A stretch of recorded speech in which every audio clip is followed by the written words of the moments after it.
o'clock. Yes, is she gonna So deliver? we are going to start this meeting We still know. of the engineering committee for the San Lorenzo Valley Water District. Garrett, would you take roll Chairperson Mark Smoley, here? Director Bob Fultz, Here. Committee Member Francis Cleveland. Here. Committee Member Bill Grace. Absent. Along with Ken Landy, who you heard comment from. Yeah, Ken Londy contacted staff, said he had a conflict. He may be here late. Right, okay. So, any changes to the agenda? No changes. Okay. Oral communications, nobody from the general public here. Do we have anybody? Nobody online. Nobody online. Okay, nobody online. So we can proceed then. New business, district standards specs. Yes, so the matter before the engineering committee is to review and discuss updates to the district standard specifications. The district first adopted standard specifications in January of 2022 to ensure that all new construction and or rehabilitation of facilities within the district's purview is completed to a level of quality and consistency to increase the longevity and function of the improvements. Periodically, the standard specifications should be reviewed and updated to reflect changes in construction practices, materials, and add clarification.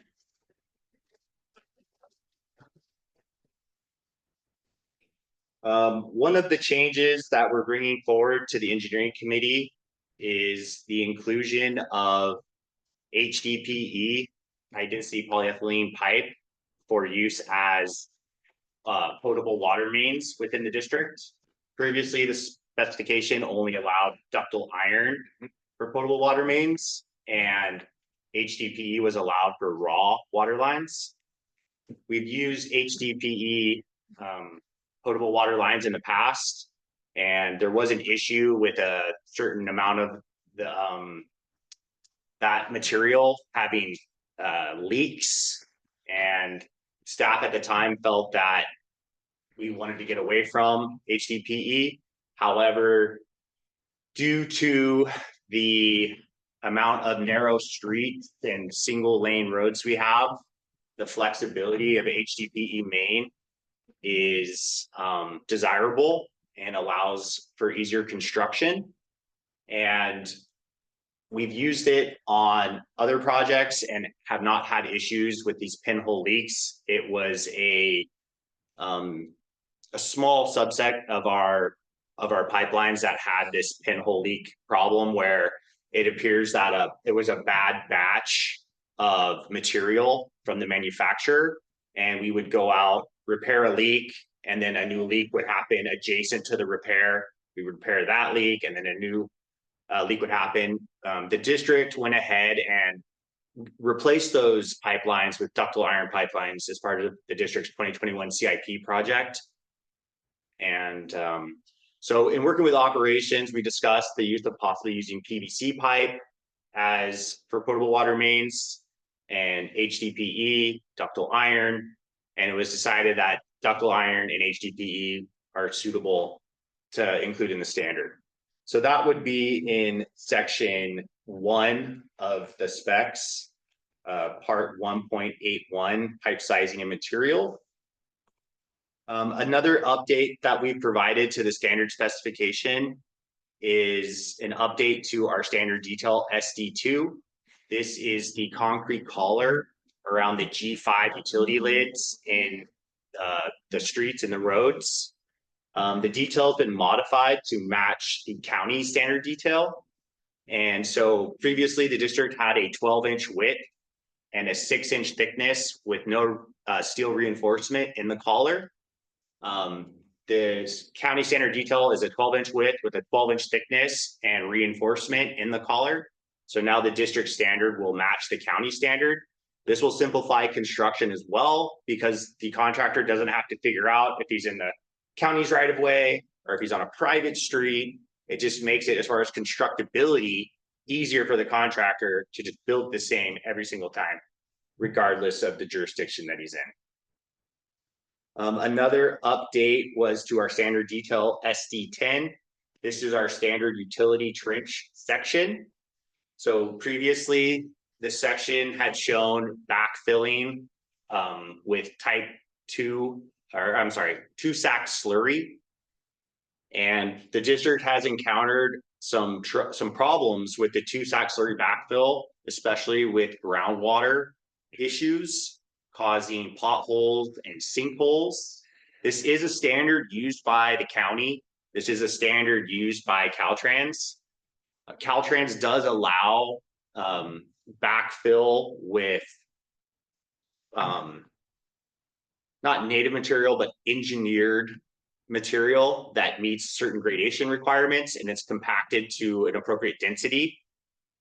So we have used some of that criteria to allow the district an option to either backfill with type 2 slurry or to backfill with compacted engineered fill.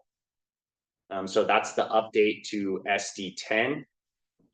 And then we also have a new detail, standard detail SD19.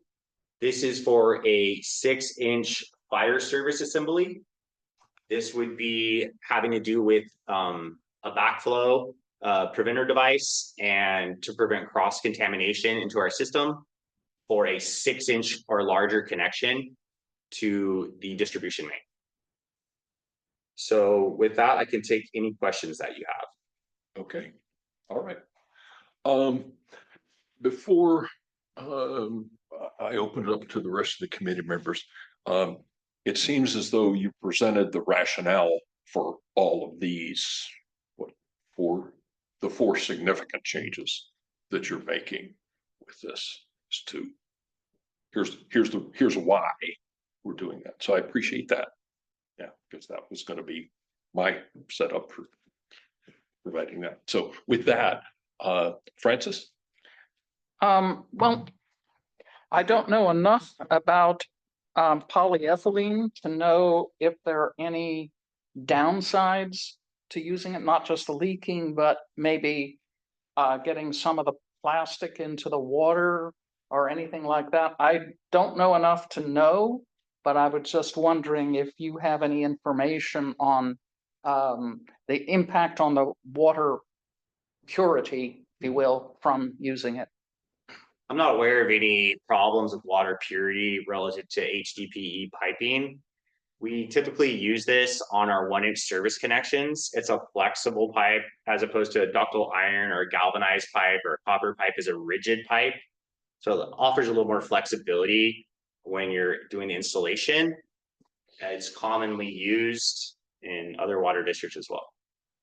Okay, I'll accept that Yeah, since I don't really know. Certified, and testing shown that there's no leaching of any type. Okay, because I noticed, yeah, the ANSI standard, yeah. Okay, I just wanted to check it out.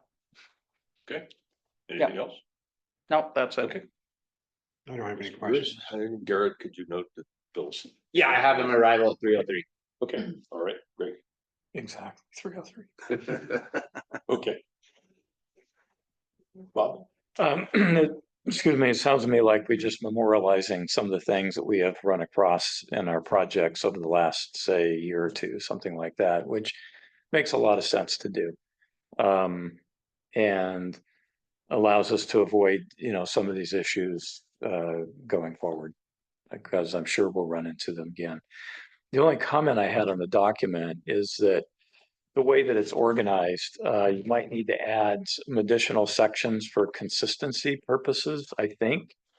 If I look at section 2, for example, material specifications, you've got under pipe, brass pipe, copper pipe, ductile iron pipe, but not HDPE. I recognize that the specs are listed in section 1, but for some reason you've got the split here between 2 sections. So either take out the duplication or be consistent in the duplication. And to follow on that, my comment, make it easy for the contractors. Yes. Who are the ones that are responsible with following this. So that you don't have the objection from them once the project starts and we've got their bid in place to say, no, this is what I was counting. It says it right here. So, and that does eliminate, I think, some confusion. The other thing I was going to mention, I think I sent a note to Jason about this, just in general, large PDF documents should be indexed for linking in the table of contents so that you can get to the page fairly quickly. Same thing in our agendas, just makes it easier for whoever's reading it to say, okay, I can go there and get the information. Outside of that, the more that we improve on the specifications, I think the better bids we'll get from the contractors, which ultimately is what we're trying to get to. Thank you for your comments. I appreciate the catch that we did not have the HDPE added to section 2. Thank you. Right. Good design drawings, good specs lead to better bids. When contractors see that, oh, this owner knows what they're doing. And yeah, and more often want to work with us. So, on that SD2, the utility, does the county standard meet Caltrans standard? Because I thought at Highway 9, all of those replacements were what Caltrans required us to do. So Caltrans doesn't have a standard for a collar around a utility lid, and they defer to our standard. Okay. When we get an encroachment permit for the county, they do have a standard, and so they enforce that. Okay. As one of their standard details. So then, if it's district standard now, we use that in Caltrans areas now also. Correct. Okay. And So then that we don't. The replacements in Highway 9 were not because they were not built to standard, it was because they were built to be lower standard and then were cracking. I understand they were cracking. Yeah. Right, but Caltrans doesn't have some other standard that we're not meeting. Okay, if they don't have one. Okay, we use this then. And that district standard applies if we're working, and I don't know if we do any work in non-county, non-Caltrans roads. Private roads. We do. So we do some private, so this standard would apply in private also. Correct.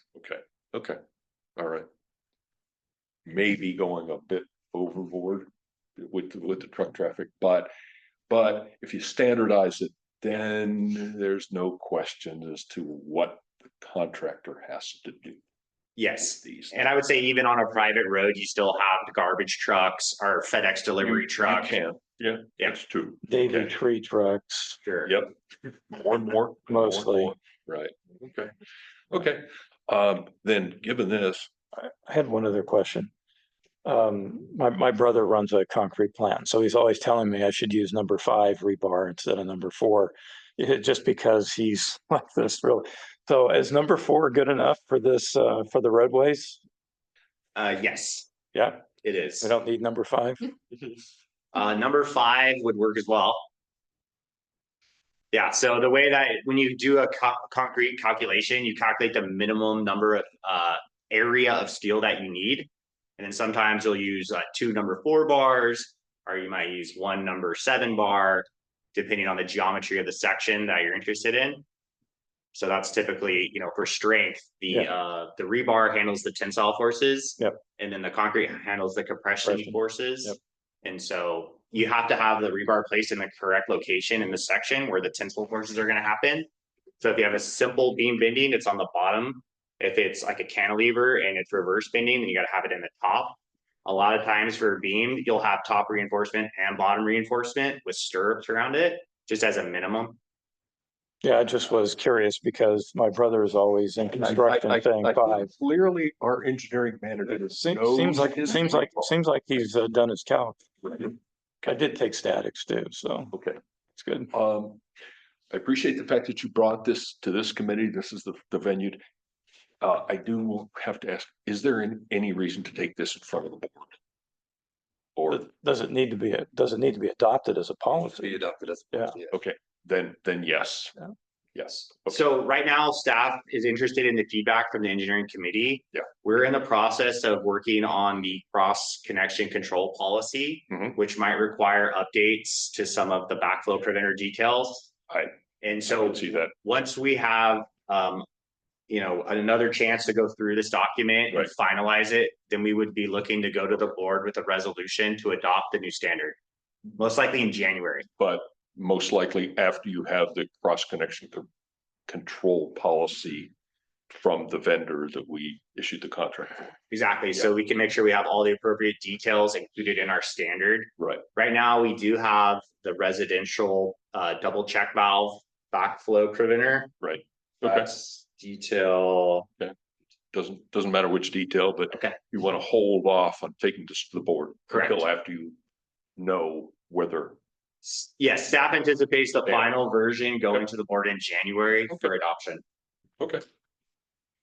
I'm good. So I just have the question, as you said, basically, you're going to be reviewing it, or are there some third parties that would come in and take a look and say, you either forgot this, or this isn't clear, or, I mean, staff is open to a peer review if that's the desire of the general manager and the board.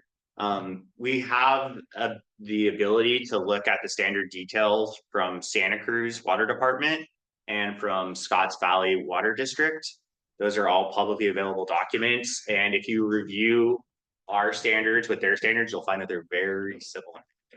was actually one of my questions was, was this based on existing or other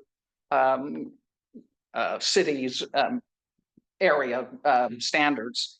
Because that would make it much Yeah. easier for everybody, the contractors to actually meet it, because they understand what the other ones are doing and they know where to find a particular requirements.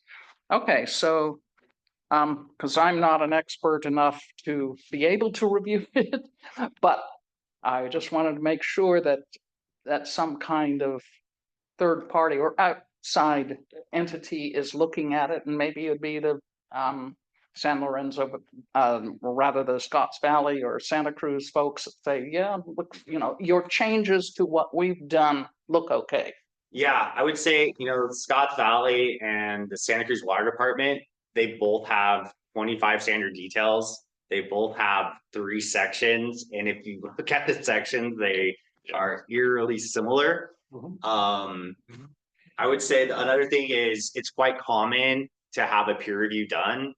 For instance, on my past job, we would do work up at UCSC. UCSC was their own jurisdiction. You didn't have to get a building permit from the city.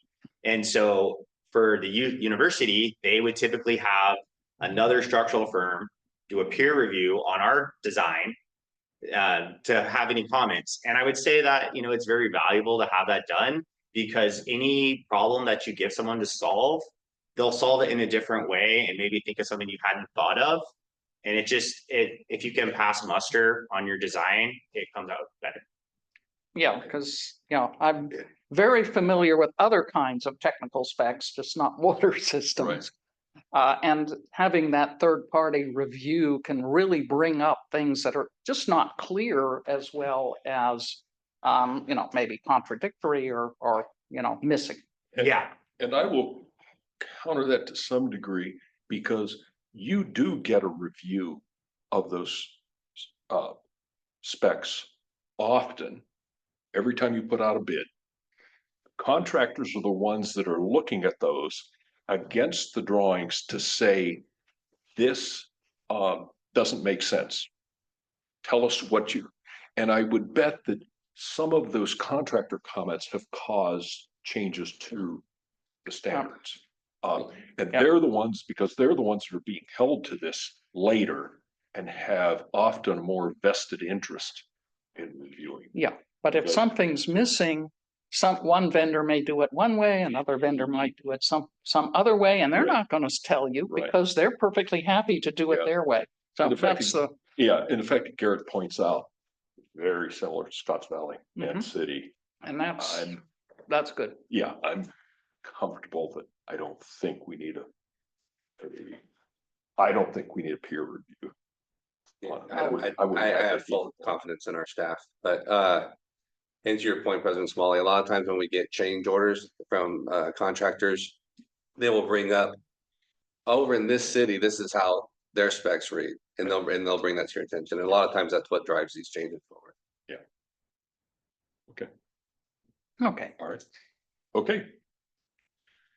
No further comments, then we will move on to the next item. The project prioritization policy. Thank you. So the matter before the board is, this is the third time we brought the project prioritization policy. Staff has done a first pass at scoring the 47 projects on the approved capital budget from June 5th. We made some modifications to some of the formulas that were initially proposed. So the assistant engineer Joel, he's gonna go over some of the modifications that we're proposing. Yeah, the slideshow parts.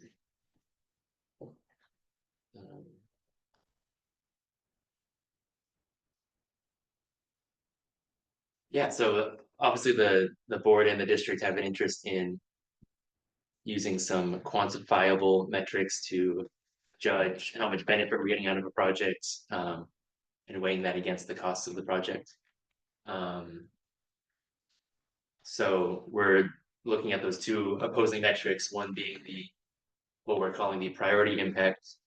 And we're calculating that based on a fire flow score, a score based on the customers affected by the project, a life cycle of the asset score. Is this something that's new?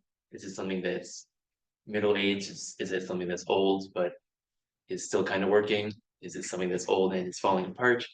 There's also a total risk score, and that was something that we pulled from the water master plan.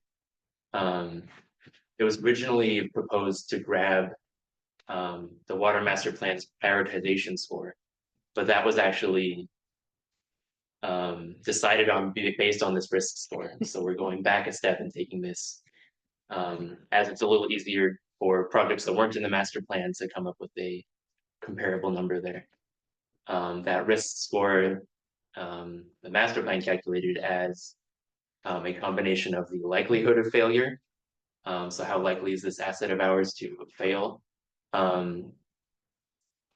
Summed by the consequence of its failure. So how, crucial is this piece of infrastructure? If it were to fail, how much trouble would we be in? And then lastly, we added a district concern score. There were some concerns of ours that are important and we think quantifiable, but not reflected in those other scores. So that looked at if a project addressed either an environmental concern, a safety concern, or a regulatory concern. So obviously it's in our best interest to be treating the environment well, to be operating in a safe manner, and to be obeying the laws of our regulatory bodies. So if the project addressed any of those scores or any of those subjects, a district concern score was added. In our recent past, we have added some factors to these, so that we can make sure we're weighting things appropriately. For example, the district's concern score is a 0 to a 1 based on how many of those concerns it addressed. Or sorry, 0 to a 3 technically, based on how many of those concerns it addressed. And after our first pass, we looked at what numbers it was spitting out and said, okay, it looks like this isn't really being weighted that important, or being weighted as highly as it should be based on its importance. So, you're able to play with the equation to make it representative. So this priority impact score is being weighed against the financial impact score, which is the cost to the district. So your starting value is always the estimated cost of the project. Those come in a variety of amounts of specificity. For certain projects, it's not been designed yet, it's just on the horizon. We have a budget figure that we have thrown a number at the wall. For projects where more work has been done in estimating how much they'll cost, we might have an engineer's estimate of probable cost, which would be very, oh, which would obviously be a little more accurate than just the budgeted amounts. But subtracting from that, certain projects will have an amount of either maintenance savings or operational savings. So for instance, if there's a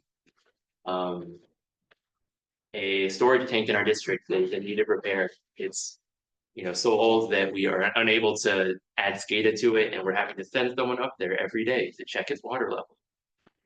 That's not a very hypothetical. That was the case for a couple of our storage tanks. That's obviously a savings that could be eliminated if we were to do this project. So there's no infrastructure projects that will be paid for by operational savings, but it's something to consider and something that will reduce the overall financial impact, because we'll be reducing our costs in other areas. Yeah, that's where we were at currently. Those two factors can be plotted against each other in a chart to show more costly projects higher, more inexpensive projects lower, and then lower priority projects on the left, higher priority projects on the right. Obviously, every project's a little nuanced, and these numbers are as accurate as the data that is in the table. So, a grain of salt there, but yeah, we wanted feedback from the committee on where we've gotten so far, how we think this information could be used to inform our policy and project prioritizing decisions. And then there's also a kind of tertiary point about grant funded projects that we'll get to. But the first draft of the policy memo that would go along with all this data suggested we should try to also have a data-driven way to decide which grants are worth pursuing and not worth pursuing. It's one of the reasons why we have all of our staff members here today, is to try to hammer out, is there a quantifiable way for us to calculate, yes, this grant is worth pursuing, no, this grant is not worth pursuing. And yeah, I think that's where we're at so far. Yeah, and then so the graph that Joel was referencing is on page 109 of the packet. And you can see each project. Is there any way to put that on screen? Yeah. Oh, yeah. So that we're all looking at the same thing Sure. that you have there? Because there are, since Joel has spent some time describing that, I think it would be useful for us all to look at the same thing at once. Sure. And while that's being done, let me ask an introductory question to that. So you've told us about the plot of that information, and highest cost ones at the top, lowest at the bottom. So out of that 4 quadrants, upper right versus lower left, how does this help you decide which projects have priority? Let me help you with that. So I'd like to hear from well, staff. it was in the original document. It's in the Original document, yeah. Oh, it's in here? Well, it's in the original document that, yeah, I mean, if you look at the page. But it's not in the version we're looking at. No, it's not annotated in the version that we're looking at, but it was in the original one that I submitted. There's 2 things about the graph that I wanted to talk about that might help us a little bit more when we get to that part. Right, I wanted to know from staff's perspective how this helps them. Yeah. Then 2 by 2 matrices are really good if you know how to interpret them. well, again, Bob, I understand your viewpoint. I want to know what staff thinks about it.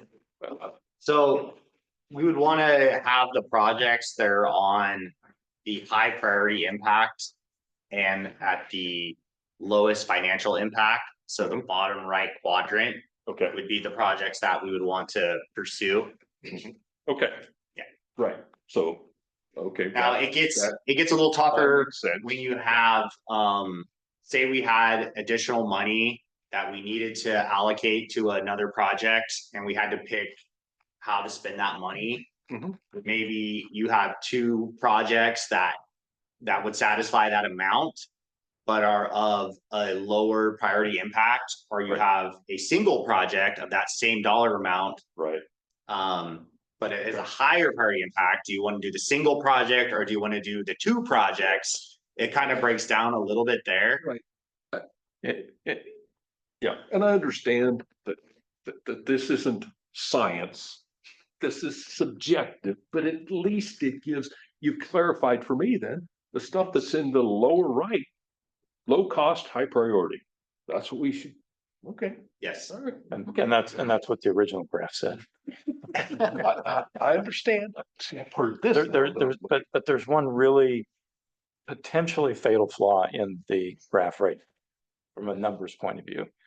And that is the original idea was to normalize the cost of the project across the number of customers affected by the project, as opposed to the total cost. That gives you a very different view of what the projects are. It would. And may shuffle some of the priorities. So my question is, did you guys look at that and did you reject it for a particular reason? That was our version one of it was, as was suggested, in that, financial impact. Mhm. You're dividing that by total number of customers affected. Right. It didn't really produce a useful, graph or a useful data spread. Right. Basically, it was, everything was so heavily impacted by the number of customers affected that no other data was being shown in the graph. It was just Right. only projects that affected a high number of people Right. were visible, and basically low customer projects that affected a low number of customers were altogether at the bottom of this graph. Right, right. Well, but it's okay to And obviously you could, apply a factor, or you could use some exponential to, grade those. hang on a second. It's okay for it to be at the bottom of the graph as long as it's in the right quadrant. The quadrant is the key, not where it is positionally within that quadrant. It can still be at the bottom of the y-axis, but as long as it's to the right on the x-axis, it's still important. That's so then you're dealing with scale on your y-axis as opposed to anything else. And maybe then that's not necessarily a logarithmic scale, but some other scale on the, Yeah, it could be log. on, or something into that Yeah. that allows you to then, rather than the equal increments. But I mean, what it does do is it does give you a very clear insight into whether or not a project from a financial divided by number of customers impacted is viable. I mean, every project's viable at some level, but in terms of prioritization, if you're spending $1 million for 3 customers, I would say I would say you better bloody well be looking at that again. So those things that are pushing the chart up actually are the ones that I would say, do we need to have an alternative strategy for dealing with those? So, Could present the graph, the version one of the graph, mean, distribute it to the, committee. let's go through the rest of the comments here. Okay. That the rest, So right now, you can see in this table how we have weighted the customer affected score. Mhm. So if it affects more than 10,000, it's a 6, less than 100 is a 1, and in between 6 and 1. okay.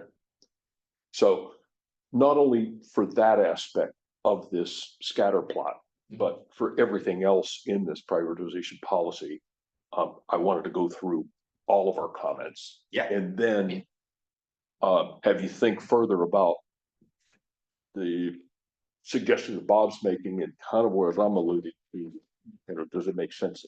But let's go through everything else in addition to this. Okay. Scatter plot. Yeah. That you've shown us. So, Can other, I ask a quick question about the we'll- financial. we'll go down through everything Okay. with, but I wanted to give somebody else to start. That you started the last round, Francis, so, Mr. Grace? I don't have any observations this time, no. Okay, Ken? I came in too late to ask questions. All right, well, Francis. Back to Francis. The sources of a finance are different. Some of them are operational, some of them come from FEMA or should come from FEMA. How is that utilized in this? Because I see it just, estimated cost, maintenance and operational saving. These projects that are on the graph are the discretionary projects. So if Okay, it's something so that's these are all- non-discretionary, it wasn't considered in this table. Okay. It's already happening. We're not having to wait against other things. Okay, 'cause Yeah. I thought there was some question about the There- FEMA pricing. There not are coming- projects on here that are FEMA projects. It was the opinion of the committee earlier, and this is something that could change, but that it's not worthwhile for us to be estimating FEMA reimbursement. It'd be better for us to assume we're paying the full project, and then if we're reimbursed, that's a benefit to Okay. us. That answers Given it. the length of time between Right, right. project and reimbursement from FEMA. And If the- ever, Here. And whether you'll get reimbursed at all. Exactly, Yeah. the possible likelihood that we're not gonna get anything. Yeah, so the FEMA project should probably be able to stand on their two legs, assuming we're paying the full project. Yes. Yes. okay, Anything else, Francis? not at the moment. Oh, okay, all right. So Bob? as everybody knows, I mean, I do like quantification as a basis for making decisions, not the sole reason necessarily, but a basis for it, and at least be able to get a first cut at it. So I like what you guys are doing and This going is a down good it. step. in Yeah, that. it's very good. This Scatterplot's a good step in that And- direction. And what I really like is also the way you've organized on the funding sources for this, because it is in critical importance for us to recognize that not all cash is the same.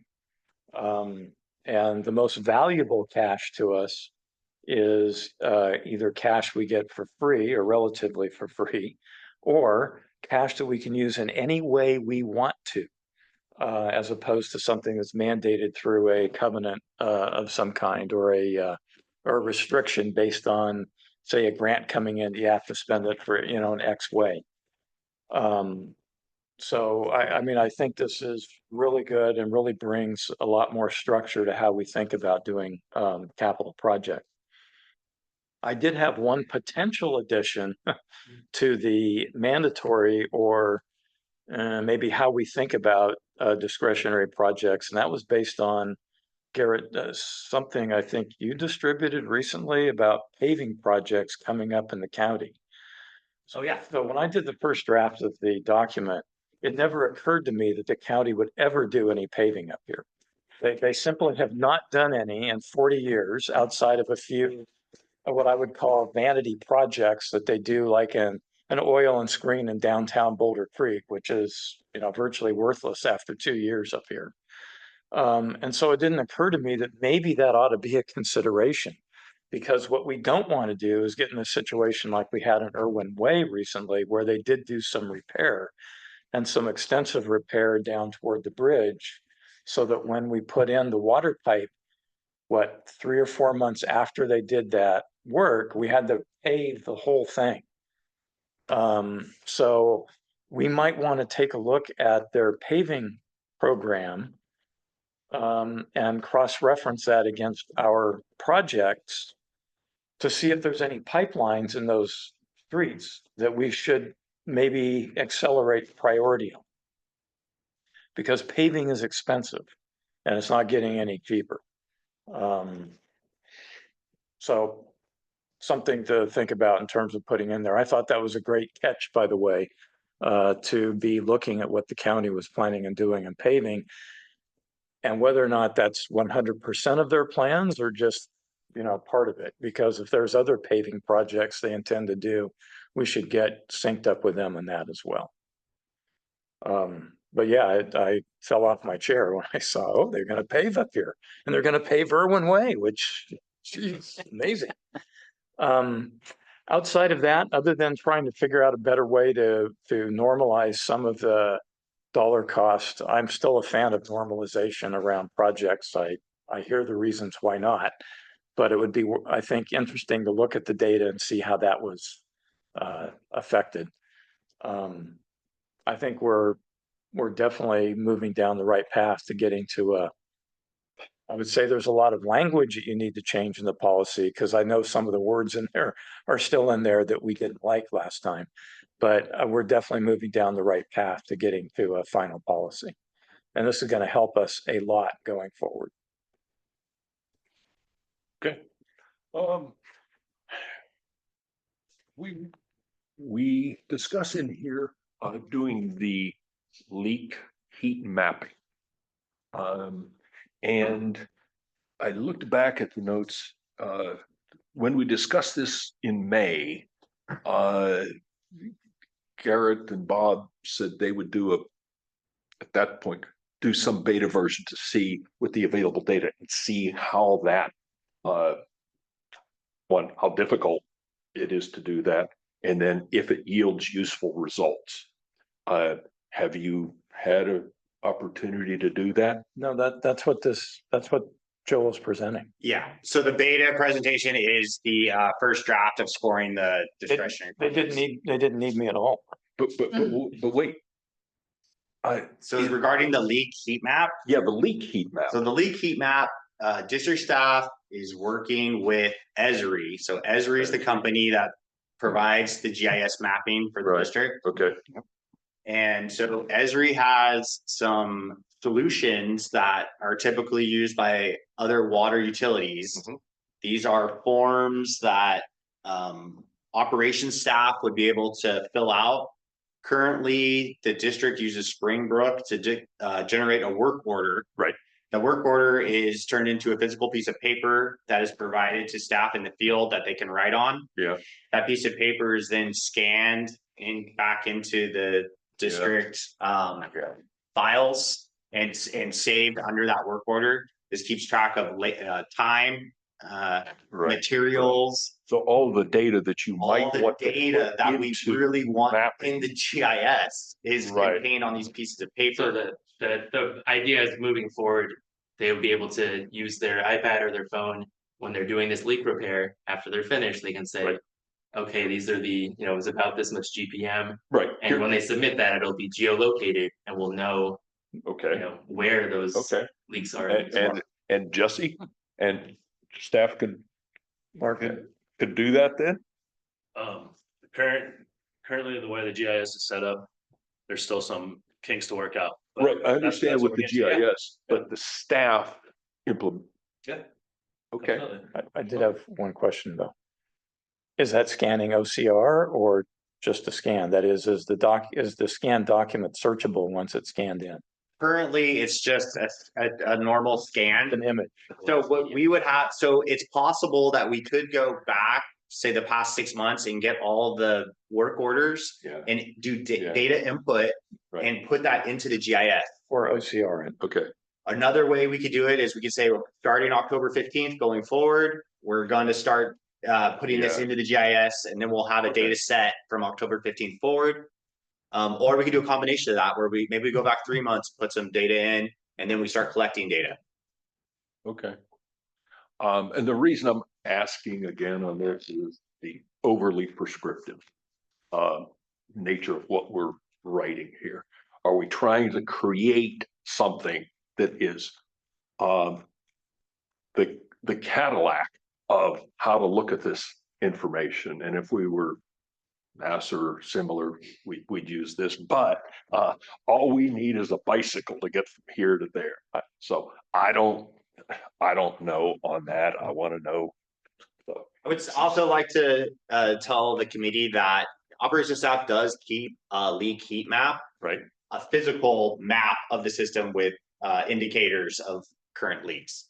Right. Is that in GIS? No, it's on a physical piece of paper with It's hard Push copy pins, with yeah. pins pushed in. So you could, I mean, you could take a photo of it, we could provide that. Yeah. But that's currently. That's what we have now.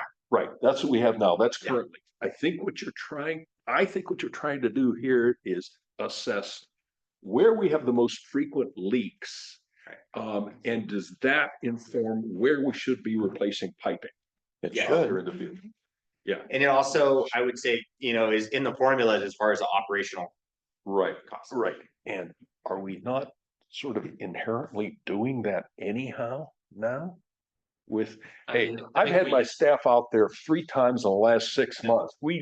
That was, Well, the pinhole leaks were definitely, Yeah, so the 2021 CIP project Right. on Formosa was one of the projects that, staff identified as a troubled area. Right. I have an email from the field services supervisor Right. that indicates other areas where, maybe a pipe's going across the bridge on Zayani Yeah. or different Okay. locations where, it's a really tough area to try and fix. It'd be great if we replace that Right. pipe so that Okay. it's not a constant set of patches. okay.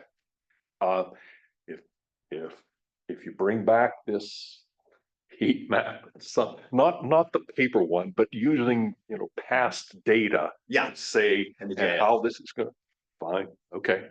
I didn't want to leave something in here that's causing us to do significant other work that, well, we kind of already, us, kind of already know this, so. I mean, the future is having the GIS Yeah. with all the Right, with having that, information and the data Okay. that we can present okay, as a leak heat map. all right. I pointed this out in a note that I sent. Footnote 3 implies that we have a consolidation service expansion policy and it's in development. So I don't think you could take this policy on the project prioritization to the board yet till that's. well, there's kind of- there's plenty of language that's in there that we said we didn't like last time. It needs to be changed. So it's Right. not ready to go to the board yet. Okay, No, this was brought forward To to update on this. cover the Yeah. logistics of how we're scoring this, get your feedback on it. We'll deal with the semantics. Okay. When that's all. Okay. And as the person who might be plugging these numbers into the Right. equation, what does the board want out of this leak heat map? Like, we just want something quantifiable that's being put in? I don't know. I want to know what yeah. staff wants for this. Operationally, it could help us Yeah. identify problem areas, with some of this institutional knowledge, starts leaving the district. Right. We have something quantitative, and so. Bingo. I mean, that to me is, and data in a usable form, images are not usable. Period. Yeah, yeah. Right. So is there other uses for any information you'd capture in the GIS that you could use for things other than just leaks? In other words, is it just the leak information that is the driver and, so you could do it with push pins? Or are there other uses of For having GIS. the more information? All the information that you can have in the field is helpful. Okay, but helpful how? In other words, does it cut down where you on would dig. personnel time? Yeah, Does it? knowing exactly what you're digging up, where it's located, the Okay. material it is, Mhm. how many services are on there, how many people are affected, if we shut this down, where the valves are, all of that is useful information. And maybe Okay. where you've repaired leaks on that pipe in the last 3 years would be helpful also. And if you've got that captured in GIS, then. Yeah, Okay. with the paper Okay. PDF version, Okay. you don't have Get a any of it. easy way of Yeah, grabbing past. that's right. You don't. And yeah, obviously you could, to Bob's point, you could try to index those old files. And then there's ways to automate that. Sure. where Yeah, you could. It's not always someone looking at every file and hitting things. There is a way to grab an image now and bring it into the data, but you have to go back and manually touch it to do it. I'm just trying to see if there's some, Can I share my screen real quick? Yeah. Monthly leak report. We want to know where the bodies are buried, why they're there, how deep they are, and who put them there. All right. It's probably Jesse. So before Scott shows it, what it's gonna show us is a monthly leak report that's has all that information broken down. Is this generated from Springbrook? Yep. Okay. Okay. But it's a table of information. Excel spreadsheet. or But spreadsheet. we could have either Springbrook customize this data or the GIS. Use this data and Well, then you could- thereby import this. You can import that in the Exactly. GIS, right? Yeah, we'll do it. And be able to put this on a map. Yeah, CSV it and put it in a map. Yeah, it's addresses. City, the address, Address. date, time, count. Right. But no geocode. The, no, it's got, Yeah. it's got main information.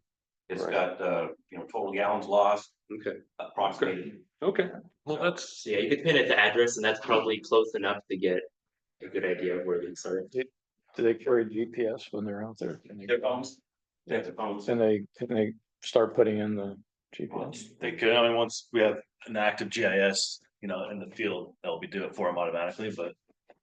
Yeah. I'd say start collecting data now, but Overall, they're I mean, you could. Yeah, let's say we have the address, it'd be hard to pin it to well, a GPS. let's put it this way, when you're, like if you're on my road, the distance between 865 and 1000 is like 150 yards. So that's a wide area of, if you said it's 865, it could be anywhere in, Are we making 150. policy or we're making like project prioritization decisions that are that accurate? Yeah, well, I mean, are we? I, That's, I- and that's the again, Garen's point of like, do we, I want to know That's what why- staff That's needs why, for- yeah, for that. To Director Fultz's point, that there are ways to do this, that we could probably take the GIS. Unique identifiers and import those into Springbrook so that when these work orders come out, they're part of it, but. We're getting into the weeds now, so. Yeah. Then I want to move on to another question that I have, and it's related to supplemental grants. The plan is written on page 106 of the agenda. Has questions to be answered. And I want to know whether staff has gotten to the point of answering those questions. And this is related to the grants and the grant, the grant evaluation aspects, metrics that are trying to be built into this. And we can see the questions up there. Is that good? Is it worth the effort to calculate for every project?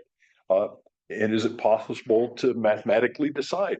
So I want to hear what staff. yeah, I want to hear what forward staff, particularly anybody that's been working with grants.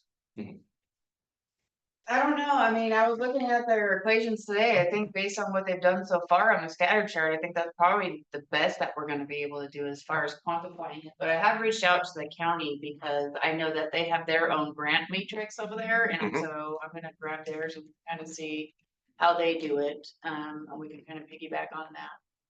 Cause I guess the difficult thing to calculate is like, when is the grant? Like, oh, this is not enough money for what the project costs for it to be worth it for us to pursue this project. And that's a Or- difficult or is it- line to, Or the Right. likelihood of us getting it. Yeah. yeah, Well, yeah. I think it's, oh, it's, well, is it worth staff time? Hmm. To go after? Because what other costs do you have in submitting for a grant and then following up on it? Hmm. Staff time, right? Yeah, yes, I mean, that's calculatable. The grant is Or- nominally for $500,000, but it's gonna cost us X number of dollars to follow through on it, so we're really only getting $450 or something. But then we Yeah. have to decide. Well, and the thing is to decide whether it's feasible or not, right? I mean, that's really the question we have, because a lot of these grants that we've gotten through FEMA and other avenues, it's, we ask for everything under the sun, and now we're getting to the point where we're like, I don't know if we're gonna be able to do this or not. Mhm. And so if we would have had this prioritization project done before, that might have helped eliminate some of the backlash that we're dealing with now. Okay. So Mark, if I can add something, I think the bigger question though for the board and this committee and staff is going to be on what our view is towards grants. So there's at least a notion in the community that grants are going to fund the vast majority of our capital improvement project, because we're going to be able to couch everything as fire hardening, and therefore money will rain on us like manna from heaven. I'm not one of those, but that is a thing that's out there. And I think we as a board, committee, staff need to decide what is the realistic or what is the goals that we want to have for getting grants. That is, are we going to pursue every grant as a fire hardening thing? Because, you know, once you get done with replacing your redwood tank, you harden your pump stations and perhaps aspects of the treatment plants and wells and that sort of thing. I don't see a lot of fire hardening capability just on replacing pipe. Unless you say, hey, we have all this 4-inch pipe, so you need to give us money so we can upgrade it to 6-inch for fire flow. I'm less convinced of that than I am of, you know, replacing redwood tanks. But that's something we need to decide as a district in terms of what we're going to do. I think it's also interesting because, I mean, with this other stuff, we obviously have control of the money and we have control of like, you know, we can decide what to do and have a 10-year CIP list of, oh, we want to get this stuff done. Right. But with grants, they're only available as they become available. And so you don't know exactly what is gonna become available and when.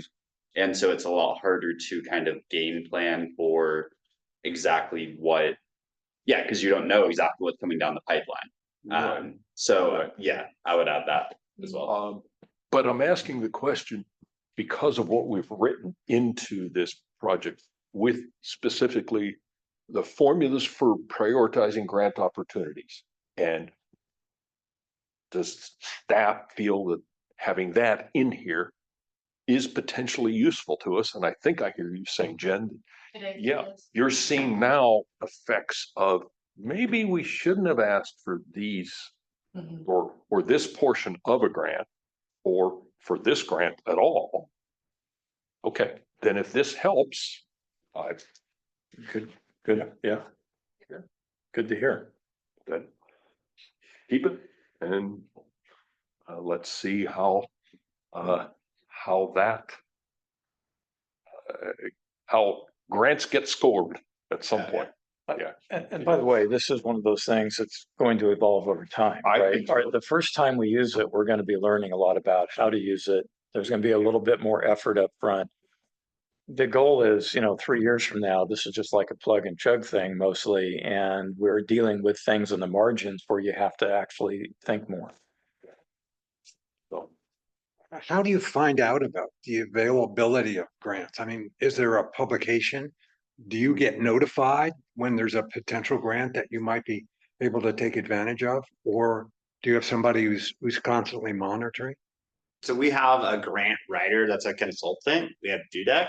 Chris, do you want to speak more to that? Yeah, so Dudek keeps track of relevant grants. We've given them kind of a list of or a certain categories of types of projects that we would like to do.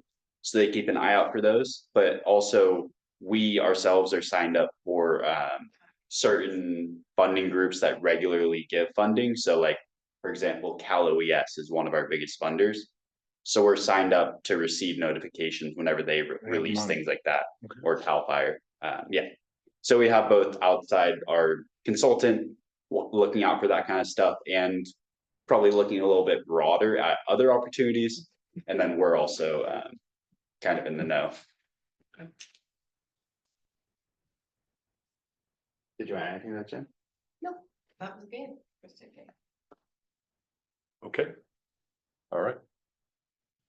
Then pending any further comments, I think you've got comments now, and I think it's in particular on the on that scatter plot. I would like to get the version 1 of the data and so, and if you can send me the spreadsheet, that would be great. Sure, we'll distribute that to the entire committee. Yeah, the V1 and V2. Sure. Thanks. All right, then we're good on that item. Future agenda items. Yes, so staff is proposing to bring the cross connection control policy to the November engineering committee. we had a deadline this summer and we got a 6-month extension till January to get the cross connection control policy approved by the state. At the last board meeting, or actually maybe it was the meeting before that on the second. One of the recent board meetings. One of the recent board meetings, we got a contract approved to have a cross connection control special certified consultant help us develop the policy. And so we would bring a draft policy to the engineering committee for review and comment. And then ultimately take it to the board and have the state approve it. Okay, Is there any other topics that you would be interested in discussing? I did have just one general question. And that is, you know, in the past, I think the engineering committee did take a look at certain bids or bid responses as they came in. We're not really doing that. It doesn't seem like much this year, if at all. Is that something we want to do, or is that something that is of no value to the process? we've done it in the past where, in my opinion, there was some amount of, no, take this back. To get other information. And recently we did that at a board meeting Yeah, that might I have. think it would have been useful to have. And it was the discussion on the Bear Creek wastewater treatment plant consultant is the one that I'm thinking of, that we had a lot of questions on. So bids in general, I don't know about bids yet, because yes, we have done that. Yeah. And it had been kind of bids in general. Yeah. I don't know if I think it might be selective on. But I don't know how to be selective on, well, this one versus this one. I would say, if you go to the district website, on the homepage, there's a button called bid opportunities. If you click on that button, it takes you to our webpage that has a list of current projects or RFPs we're putting out for bid. Yeah. So if there's any project that a committee member is interested in discussing, you could email staff and we'll bring it to the committee. So currently we have an RFP for labor compliance services related to our Highland Tank project, our Redwood Park and Echo Tank project, and the pump station fire hardening project. We are seeking to hire one consultant to review and make sure we're in compliance with certified payroll and prevailing wage requirements for our jobs. So my question was really whether or not any of that work that was done in the past had any value in the process. Because I wasn't really, involved too much in that as much as you have been. It was. If it was marginal, then I'd It was say, limited. okay, then I'd say Limited. probably not then. Yeah. Okay. But when we do bring up that one project or proposal that was brought in front of the board, I will bring it up for the rest of the group. I did talk to Jason. Bob and I were involved in the discussion.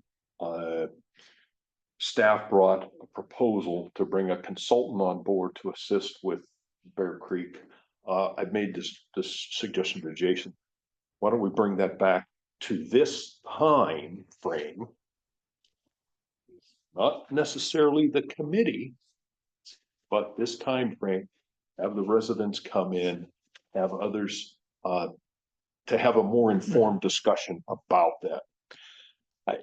In general, anything dealing with Bear Creek Estates, unfortunately, because the history probably needs more committee or at least that kind of interaction before going to the board. Yeah. Yeah. And my concern is if it's committee, I don't know if there's one of the three other board members that might want to offer. Well, they can. They can't say anything. Can't say anything, but they could they could watch the offer video comments beforehand. or they could watch the video Or we could make it a workshop and then. or could make it a workshop. Could make it a workshop. I don't wanna I don't personally want to commit to another meeting, but if it was this time frame, Well, it would be sacrifice and engine. But I made the suggestion to Jason. I'll let them think about it. I just Yeah. wanted to bring it up. I'm still more in favor of a workshop, but that's just me, so. It would be this. It would be a workshop at 3 o'clock on the third Wednesday of the. So, Okay, I understand. so think about that as a potential future agenda item, whether it's here at the committee or whether it's a workshop at this time, something like that. So, okay.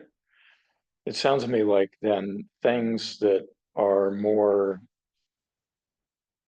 complex in any number of ways, politically, environmentally, financially, what have you, might need to come to a committee first. I think things like that should be vetted at a committee, but at a committee level. Yeah, but something like, for example, the bid on the Highland tank, which is relatively routine, at least from my point of view, Yes. Yeah. probably marginal value if it came here I think first. it's marginal value and would take up time here Yeah, that we want for other things. Right. But I think we've been giving good input. Okay. Yeah. Sounds good. So- Yeah, it sounds like a reasonable thing to do. Okay. Then, with that, I think we can adjourn. Thanks, folks. Thank you. Thank you.